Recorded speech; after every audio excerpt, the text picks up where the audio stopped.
Thank you. Okay, thank you. Now we have talked a little bit about kids tennis, a little bit about physical, the aspect of the physical things related to development of players, also fact-based, and also what Cesar thinks about the national team players. And I'm going to talk a little bit about the club's role and regarding the player development. Okay, the club has, of course, a big role. It comes to facilities, it comes to the finance, it comes to membership registrations and stuff. But I'm just going to mention a few things that we think is important for the club role. I can do it. So we think there are three main things for player development that are the club's role. Okay.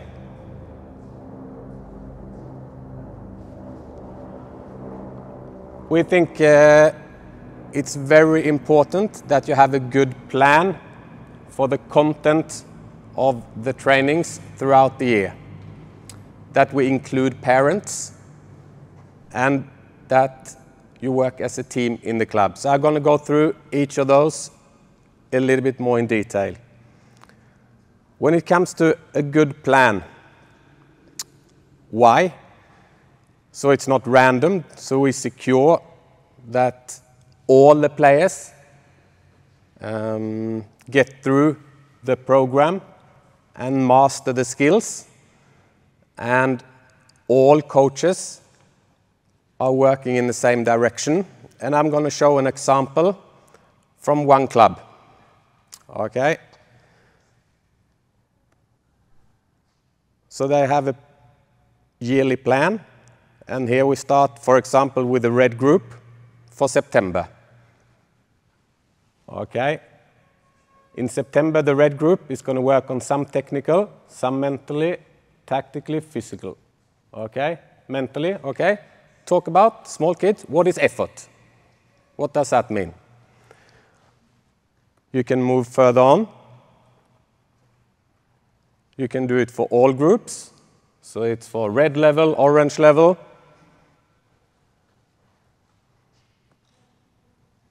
You can do it for the various months. And this example from a club is for the whole year. Okay, so it's a technical focus area, mental focus area, physical focus area, and a tactical focus area for each month, for each level of the players. Okay, it looks quite extensive. I don't say you have to do this, but you have to have a plan. And if you want to use this, you go to the club guide at NTF and you download it. It's in active club.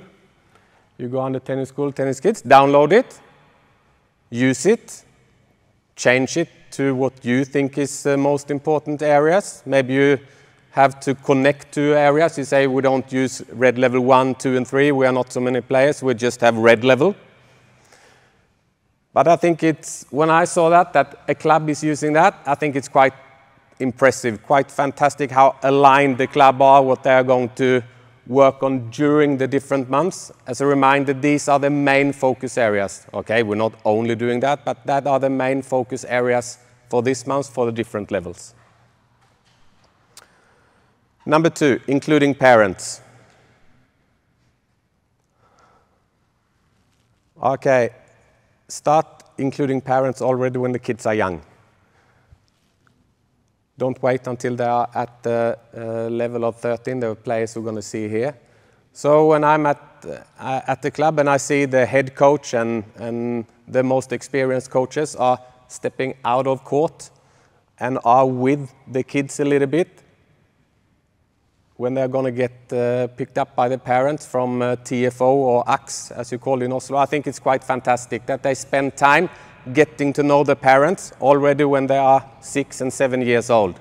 Because these are the kids that you're going to have when they are 12, 13, 14, 15. If you got to know the parents a little bit at a young age, it's well worth spending time.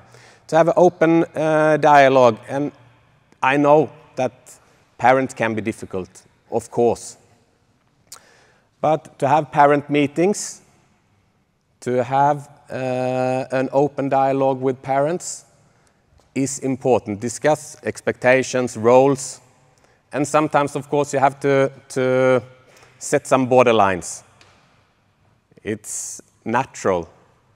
Maybe you don't want the parents guiding the players on court when you have the training, okay? Then you set a line there.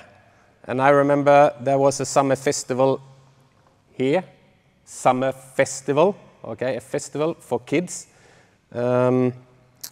this summer. And there were 6-year-olds. They are playing some matches, hot seat and stuff. And then they were doing some coordination exercises, hinderløype.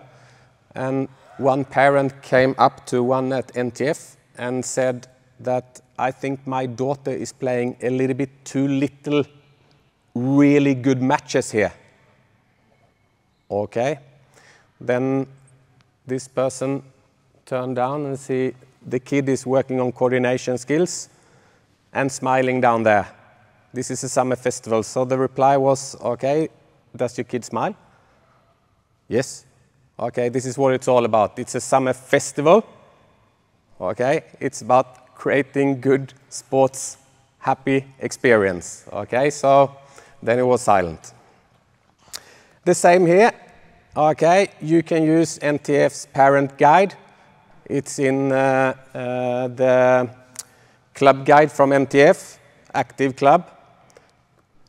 Use it if you like and download it. And don't be, I think we sometimes experience a little bit too much that we get contacted when it's a little bit crisis in the club, okay? Can you join a parent meeting? Because it's a little bit crisis, too many questions.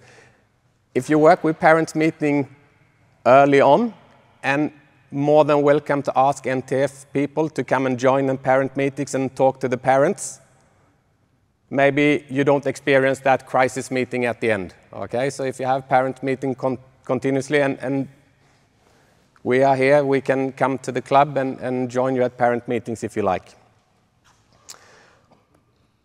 Okay, the last one, teamwork.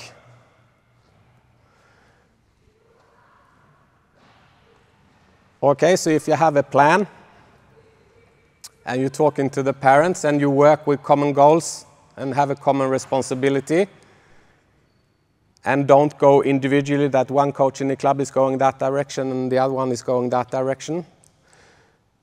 I remember Kalle Hageskog.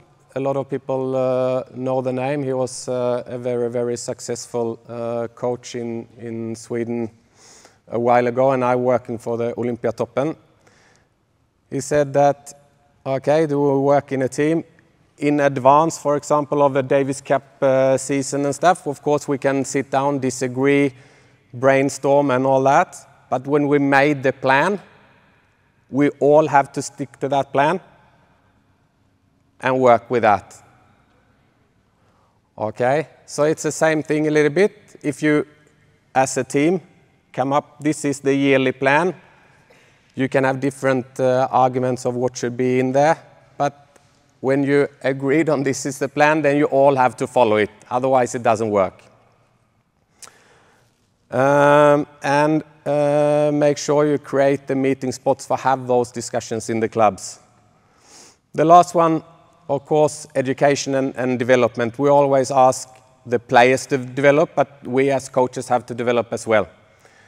And there are many ways to develop, okay? You can go to a seminar or you can go to a course, but do it a little bit on a daily basis. When I talk to clubs and I see example of clubs that one club, the coaches, maybe 2 or 3 coaches, meet 2 coaches from another club and they have a meeting and share experience and train each other. I think, wow, what a great example that 2 neighbor clubs are spending 2 hours together to develop each other. Okay, that's one way of doing it on a daily basis. Okay, so the club's role. Okay, a good plan. You had an example. I think great way, download it, adjust it to your club. Include parents. See them as a resource. If you want any guidance from us, please let us know. Work as a team. And then I think it's one way that we always talk about at the club, that we're going from instructors to becoming a coach. Okay, so that was, I think, the club's role in the player development.